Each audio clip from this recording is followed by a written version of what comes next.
check it out. So, it's the week of the woo. Now, if you guys don't know, man, Pop Smoke posthumous album, Shoot for the Stars and Aim for the Moon, is actually out. Now, this is where drama is actually coming from. Now, we already covered that, Pop Smoke, before he died, he recorded a diss, obviously the 6ix9ine, but we get to find out his album, which, by the way, I'm going to give you a little bit of background about what's going on here, had more than just a 6ix9ine diss on it.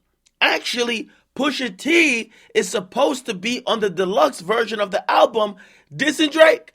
Now, it's important that I lay out the foundation. Pop Smoke's manager, and he's also signed to that person, is Steven Victor. Pusha T is managed by Steven Victor. Go listen to Duppy Freestyle. You basically hear Drake call out Steven Victor. Okay? Now, in reality, from what I hear behind the scenes, Drake and Steven Victor, they don't like each other. They bump heads. One's an executive at UMG, and Drake is the biggest artist at UMG. Now, they do little things in between to kind of fuck with each other. But we're going to see some of the tactics come to light. Now, anyway, Pusha T is supposed to be on a song called Paranoia, right? On Pop Smoke's album. But not only is Pop Smoke obviously on the song, not only Pusha T on the song, apparently Gunna and Young Thug are on the song. Now, after a version leaked that apparently looked like it won't ever come to light, but it leaked on like the interwebs, basically people were like, yo, shit, the song was gonna diss Drake. Everybody started asking Thug about the song. Now, Thug actually spoke up about the matter when he said, yo, I don't respect the Pusha T verse on the song with me and Gunna, because I don't got nothing to do with y'all beef, nor does Gunna. And if I knew that was about him, I would have made changes on our behalf. This rapper should have sold. Yeah. Now, here's the thing. Because in reality, Pusha T wasn't going to be silenced or shamed by Young Thug. And, he then went on to expose a bunch of stuff going on in the background of things to say, yo, this dude Drake has been hating on any verse that I take shots at him while he constantly takes shots at me. Now, this is what Pusha T said on his story. He said, yo, Thug, couple of things. Number one, don't feel bad. Nobody knew what that verse was about. The label heads that stopped it didn't even know. They only assumed because he told them. The same way he told them about the Ross Maybach 6 verse. And if he'll tell record executives about rap verses, God only knows what else he'll tell. I don't deal in police work. Police rappers or police niggas, okay? He then continued by saying this. Young Thug, you are the last verse added to the song, and that's only because I requested you, okay?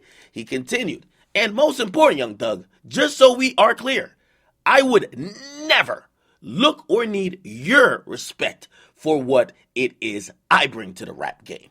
And then he continued by saying, Steven Victor, I demand you take me off the deluxe of Pop Smoke's album to avoid any confusion that may lead or may take away from this amazing body of work. Okay? Now, again, I'm going to go over the lines I was really talking about, Drake, but he continued to say, from rappers crying to record execs to blatant label censorship, I don't ride with none of it, but I love every bit of it. Now, y'all run along and be gangsters, but you leave the devil alone.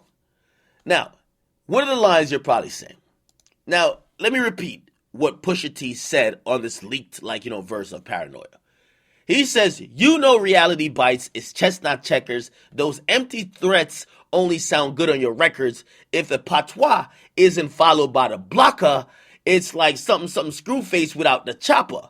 Let him rush a stage when you made like Sinatra, the hotter blade flying back through LaGuardia. I might even buy a home out in Mississauga.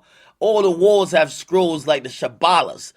Many doors sprawling. Anyway, but I don't even know what you're talking about after that. Okay, I'm going to keep it real with you. This nigga know how to fucking just script some type of biblical diss to you. You're like, what the hell is he talking about?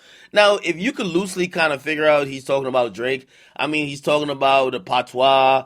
and like basically saying Drake is just talking a bunch of noise, but nothing is happening behind Drake's threats and all this, circle of block, all that stuff that Drake be talking about in his records. Okay, so he also name drops Mississauga, which is obviously like one of those Toronto or like Canadian provinces. Is close to the Greater Toronto area, and basically, clearly, if you're talking about a Toronto artist, you're talking like you've talked in patois. You're talking about empty threats. We know y'all beef. You're clearly talking about Drake. That's not the biggest thing because I don't think this was the most scathing diss ever. I think the biggest revelation is Drake is picking up the phone, calling people to say, yo, I don't like the fact that Pusha is dissing me. Don't have that song get released, right? So Drake could block records coming out dissing him, yet he keep dissing other niggas, right? Now, not only that, you then have to question Thug's motive. Why the hell did Thug just come out on Instagram talking about unrespected? You could have called him, you could have texted him, you could have sent a message somewhere else. Maybe Drake is pressuring Thug to be like, yo, why y'all on a record with somebody dissing me? Who knows? But it was very eerie that Thug came out and said, yo, I don't rock with it. It was also very eerie that we are finding out that Drake is blocking records or verses of people who might be dissing him. Very interesting to say the least. Where y'all fall on this matter? Some of y'all say, yo, listen, man, Pusha T has just been desperate for attention. Some of y'all say, yo, listen, man, Pusha T is Drake's kryptonite and Drake is really scared of him. Some of y'all might say, yo, listen, these are kind of some tactics that, yo, we've accused Nicki of in the past, where you use your industry muscle, you flex that muscle to say, yo, I'm going to shut down another artist. I'm going to make sure certain things doesn't come to light because I'm big and influential. Again, it looks like some of that might be happening here. You guys can comment, you guys like them, subscribe to Akademiks.